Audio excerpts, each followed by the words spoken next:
Salut les aventuriers, petite vidéo stratégique entre nous sur les destins liés.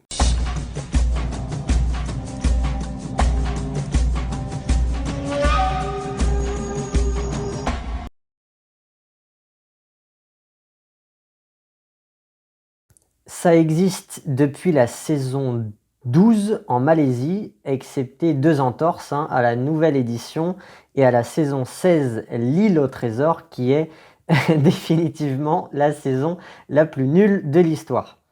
C'est un moment charnière du jeu, un concept bien trouvé, les destins liés. Le temps d'un épisode, on se retrouve à 2.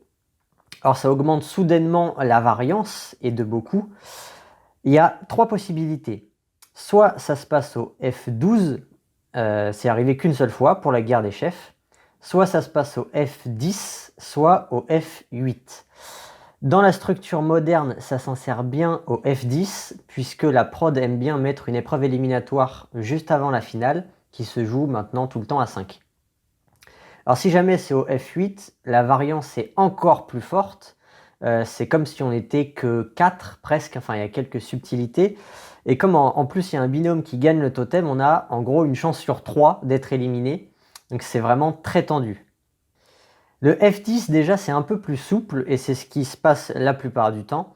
Dans tous les cas ça complexifie sévèrement le jeu des alliances et c'est pour ça que c'est une bonne règle, c'est créateur de chaos.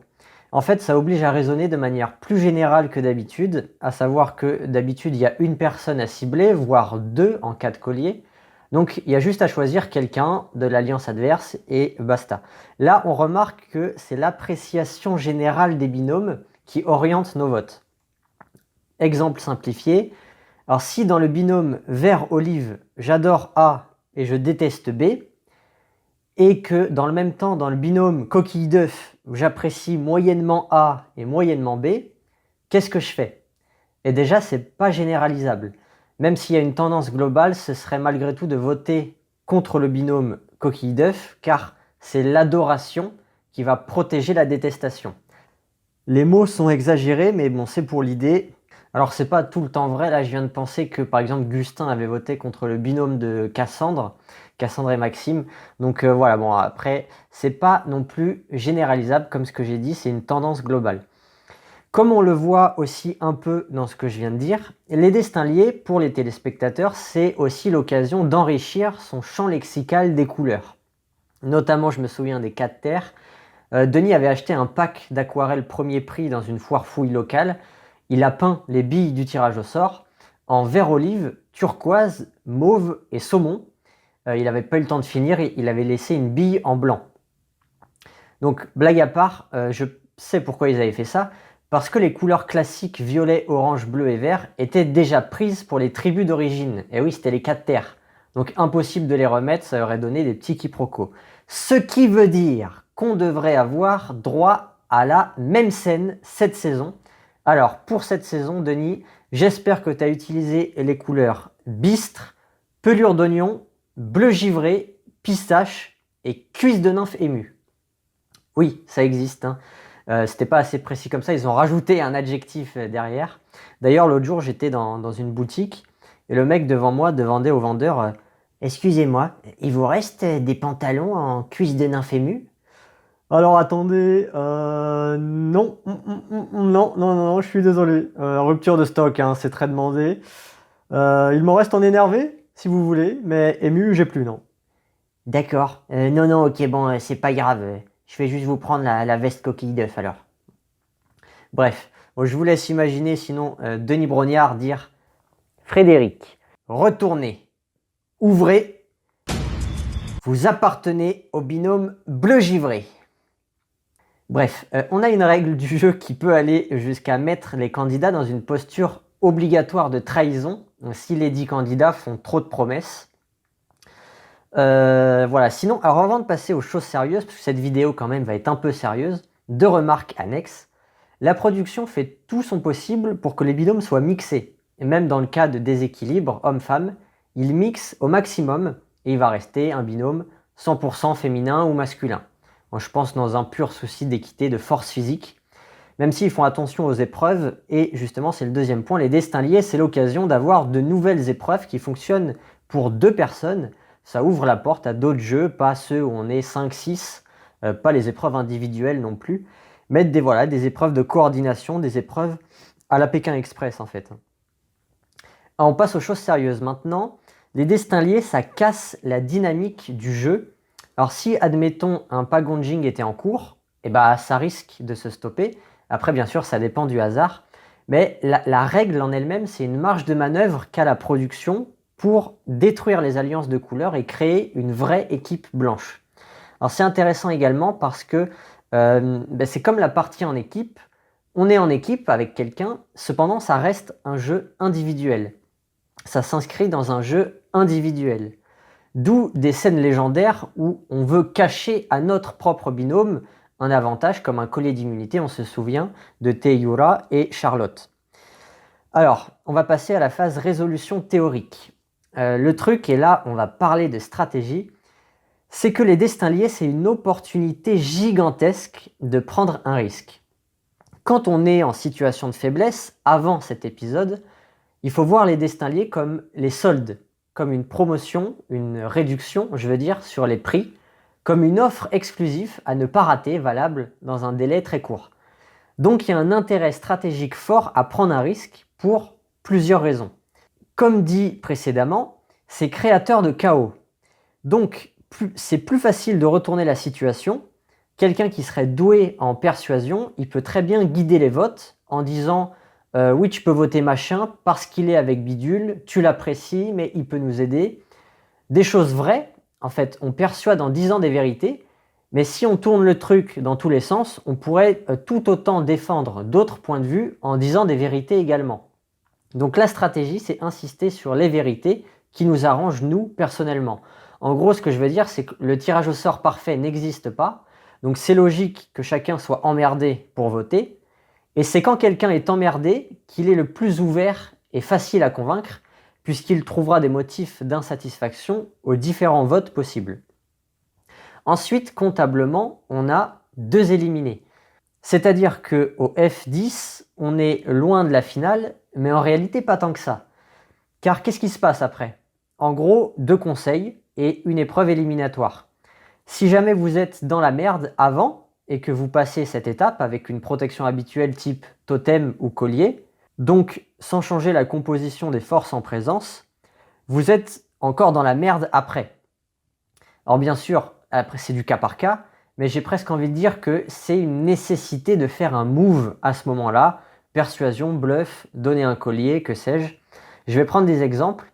Donc imaginons, on est au F10, que vous êtes immunisé et vous avez un collier. Mais vous êtes minoritaire, style 5-5, mais l'alliance adverse a le vote noir. Eh bien, c'est le moment de voir plus loin que le bout de son nez, et au lieu de laisser 2 alliés se faire éliminer et tomber à 5-3, donc ça ce serait le scénario 1 où vous n'avez pas profité des soldes. On va faire la simulation en entier pour rigoler. On se retrouve au F8, 5-3, donc vous sortez le collier, imaginons. Ça tombe à 4-3, vous réussissez à éliminer quelqu'un de l'alliance adverse. Donc il y a 4-3, sauf que bon, dans les votes, avec le vote noir, 5-3. On est au F7, épreuve éliminatoire. Alors là, je fais le destin d'un winner potentiel. Dans mes simulations, je pars du principe que vous êtes bon en épreuve, donc vous n'allez pas être éliminé sur l'épreuve.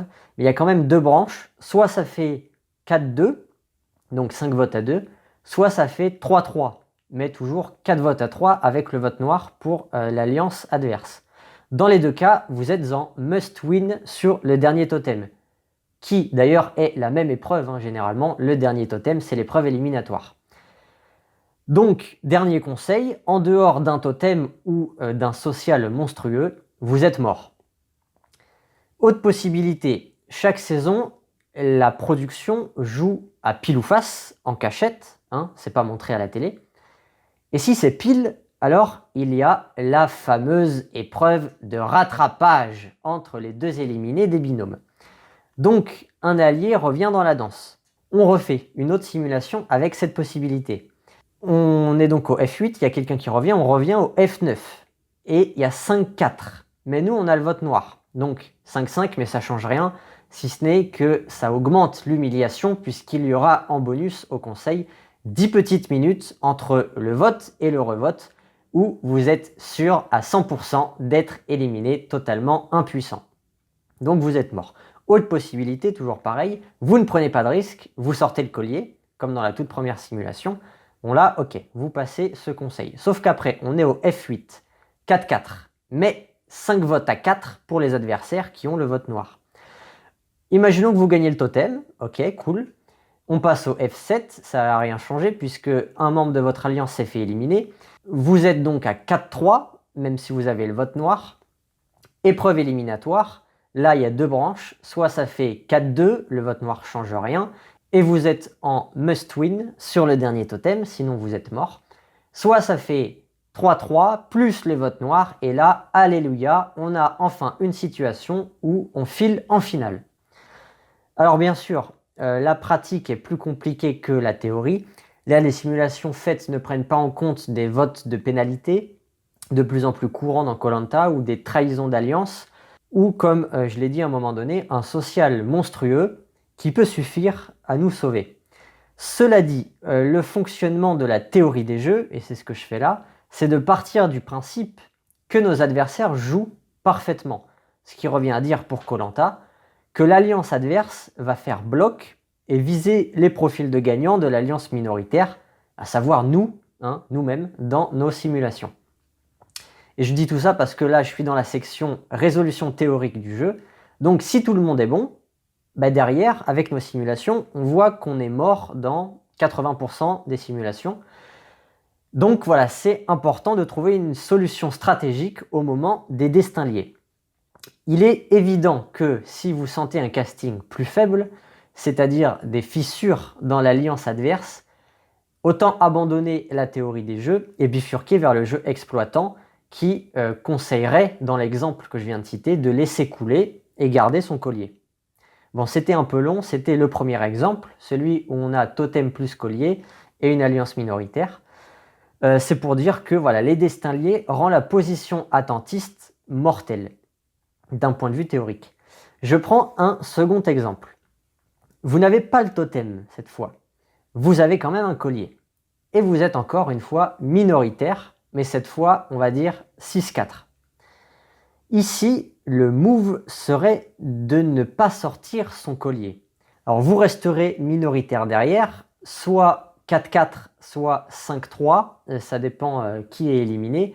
Dans tous les cas, c'est du 4-4 avec le vote noir contre nous, donc on est minoritaire. Si c'est du 5-3, ça peut être la version 6-3 à cause du vote noir ou 5-4 grâce au vote noir. Mais voilà, de 1, vous êtes dans l'alliance minoritaire à chaque fois, mais c'est serré. Et les votes de pénalité peuvent aider, donc, ce qu'on ne peut pas prévoir. De 2, vous avez encore votre collier. Alors que si vous sortez le collier au destin lié, le constat est similaire, mais sans le collier. Donc ça diminue de beaucoup la finale equity, c'est-à-dire votre probabilité d'être finaliste. De toute façon, plus vous êtes proche de la finale, plus le collier est puissant. J'enfonce une porte ouverte en disant ça, mais c'est vrai. Bref, les destins liés, c'est le moment d'investir à long terme. On touchera notre gain plus tard. Par contre, c'est vrai que si on perd tout de suite. Et c'est ça qui empêche la prise de risque. La temporalité joue contre nous. Pourtant, le gain théorique, encore une fois, est plus probable que la perte quand on fait les simulations de fin d'aventure. Alors, je n'en doute pas, l'audience de cette chaîne étant composée de fans, vous aurez reconnu que ce dernier exemple est celui de Maxime, de la tribu maudite, qui a donc fait exactement ce que je préconise du coup, face à une tribu jaune soudée comme pas possible. C'était une soudure en diamant, incassable le truc, à cause de Thibaut notamment.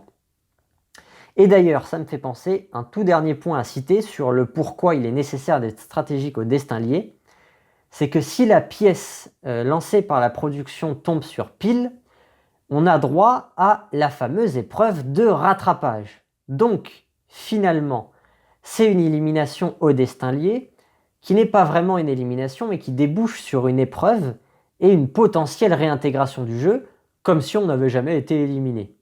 Donc raison de plus de prendre un risque stratégique, l'élimination n'est pas fatale, on est plus sur une demi-élimination. Sachant cela, on pourrait même garder secret notre collier jusqu'au bout, ne pas le jouer, on s'en va avec, on est éliminé, personne ne sait qu'on l'avait, et on revient avec.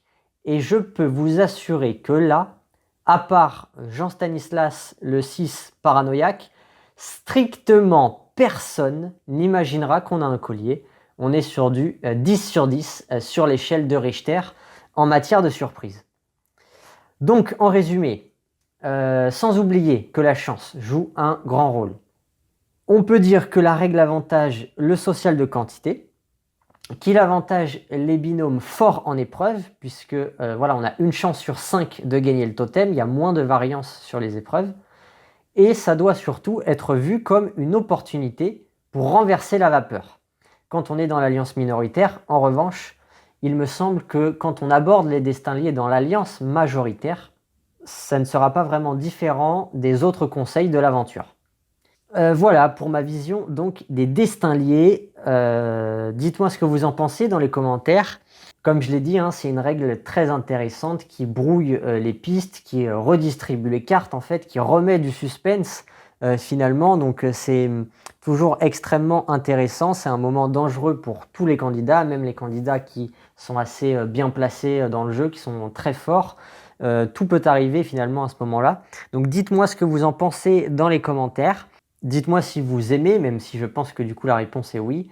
Est-ce que vous voyez d'autres possibilités de faire? Par exemple, est-ce qu'un jour ils vont pas nous faire des binômes de 3?